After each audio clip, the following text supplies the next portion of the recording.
ሰላም ጤና ይስጥልኝ ውድና የተከበራችሁ ቤተሰቦቼ ሰላም በእናንተ ላይ ይሁን እያልኩ ዛሬ እንግዲህ እንደዚህ ያማረ በላሊጥ አሰራር ይዤላችሁ መጥቻለሁ።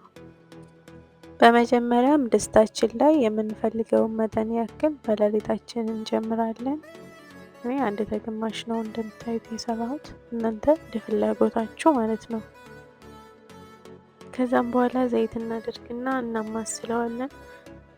ብዙዎቻችሁ ማለቴ ብዙ ሰው መጀመሪያ በላሊጡን ካበሰለ በኋላ ነው ዘይት የሚጨምረው። ይህ መጀመሪያ ዘይቱን ጨምሬ ነው አብሬ ማበስለው ማለት ነው። እንደዛ ሲሆን ብዙ ጊዜ አይወስድባችሁም፣ ቶሎ ይበስላል ዘይቱ ጋር። ከዛም በምታዩት መልኩ ሁለት አይነት ከለር እንዲይዝልን አድርገን እናማስለዋለን፣ ብራውን ከለር እስከሚሆንልን ድረስ ማለት ነው። በእርግጥ በጣም ቀላል ነው በላሊጥ አሰራር። እንግዲህ እኔ ደግሞ በአቅሜ ሙያዬን ላጋራችሁ ብዬ ነው።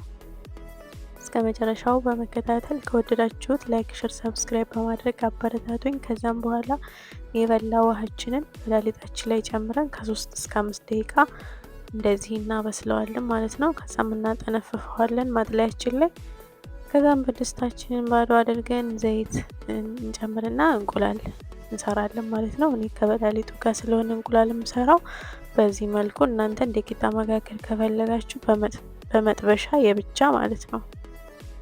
በዚህ መልኩ እንቁላሌን ከሰራው በኋላ በላሊጤን እንደዚህ ገለብጠዋለሁ ማለት ነው። ከዛም እናማስለዋለን፣ እናዋህደዋለን እንቁላሉ ጋር። ከዛም በምታዩት ኮብ እንግዲህ በዚህ አንድ ከግማሽ ጨምር ያለው ስኳር፣ እናንተ እንደ መጠናችሁና እንደ ፍላጎታችሁ። ከዛም በመቀጠል ዛፈራን ለከለር ትንሽዬ እንጨምራለን።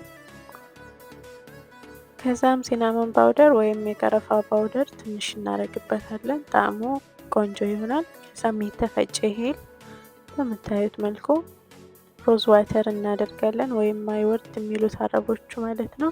እሱን ካደረግን በኋላ በደንብ እናደባልቀዋለን። በምታዩት መልኩ አምሯል። እንግዲህ ለ5 ደቂቃ ያክል ጋዛችንን እንቀንስና እንደዚህ እናበስለዋለን። አመሰግናለሁ ስለተከታተላችሁኝ።